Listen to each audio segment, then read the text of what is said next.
जनकपुर चुरोट कारखाना पुनः सञ्चालनको तयारी। लामो समयदेखि बन्द अवस्थामा रहेको जनकपुर चुरोट कारखाना अब पुनः सञ्चालनमा ल्याउने तयारी सरकारले सुरु गरेको छ। उद्योगलाई फेरि सञ्चालनमा ल्याएर स्थानीय स्तरमा रोजगारी सिर्जना गर्ने र सरकारी आम्दानी बढाउने उद्देश्य सहित सरकारले प्रारम्भिक गृह कार्य अघि बढाएको बताइएको छ। उद्योग सञ्चालनका लागि आवश्यक पूर्वाधार, मेसिन मर्मत तथा व्यवस्थापन मोडालिटी बारे सम्बन्धित निकायबीच छलफल भइरहेको स्रोतले जनाएको छ। यसैबीच प्रधानमन्त्री बालेन शाहले पनि नेपालमा बन्द उद्योगहरू पुनर्जीवित गर्नुपर्ने विषयमा जोड दिँदै आएको चर्चा भइरहेको छ। जनकपुर चुरोट कारखाना पुनः सञ्चालनको खबर सार्वजनिक भएसँगै सामाजिक सञ्जालमा सकारात्मक प्रतिक्रियाहरू देखिन थालेका छन्। बालेन सरकारको ठूलो घोषणा। लामो समयदेखि बन्द अवस्थामा रहेको ऐतिहासिक हेटौँडा कपडा उद्योगलाई पुनः सञ्चालनमा ल्याउन सरकारले आफ्नो तयारीलाई तीव्र पारेको छ।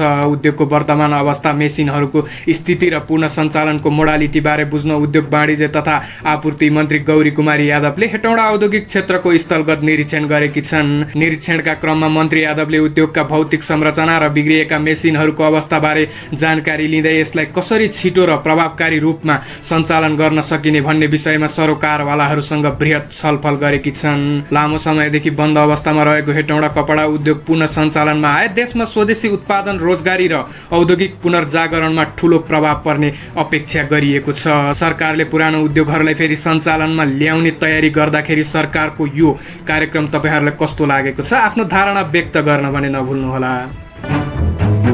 सरकारी कर्मचारीको तलब बढाउने तयारी। 35,000 देखि 1,21,000 सम्म बढाउन सिफारिस। सरकारले निजामती कर्मचारी तथा शिक्षकहरूको तलब वृद्धि गर्ने तयारी गरेको छ।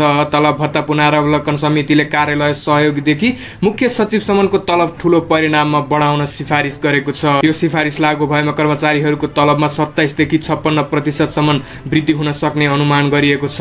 पुनरावलोकन समितिले आर्थिक वर्ष 2082-83 को बजेट निर्माणका क्रममा यो प्रस्ताव पेश गरेको हो। प्रधानमन्त्री बालेन शाहले उपयुक्त समयमा संसदमा उपस्थित भएर सांसदहरूको प्रश्नको जवाफ दिने बताएका छन्। प्रतिनिधि सभामा लगातार उनको उपस्थितिको माग गर्दै विपक्षी दलहरूले अवरोध गरिरहेकै बेला प्रधानमन्त्री बालेनले यस्तो प्रतिक्रिया दिएका हुन्। सभामुख डोलप्रसाद आर्यालले प्रतिनिधि सभा कार्य व्यस्तता परामर्श समितिको बैठकमा प्रधानमन्त्री बालेनले उपयुक्त समयमा संसद आउने र सांसदहरूको जवाफ दिने बताएको जानकारी दिएका छन्।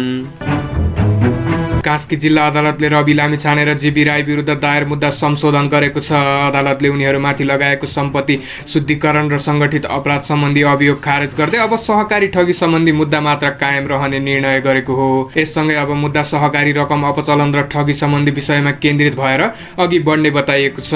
अदालतको यो निर्णयपछि उक्त प्रकरणमा नयाँ कानुनी बहस सुरु भएको छ। लामिछाने र राई विरुद्धको मुद्दा लामो समयदेखि सार्वजनिक तथा राजनीतिक चासोको विषय बन्दै आएको छ। सरकारले भ्रष्टाचार, सम्पत्ति शुद्धिकरण तथा अन्य कसुरजन्य गतिविधिबाट आर्जित सम्पत्ति जफत गर्ने अभियानलाई तीव्र बनाएको छ। विभिन्न अदालतबाट फैसला भएका 3,492 मुद्दाबाट जफत हुने ठहरिएका सम्पत्ति तथा साधन सरकारको नाममा ल्याउने प्रक्रिया अघि बढाइएको हो।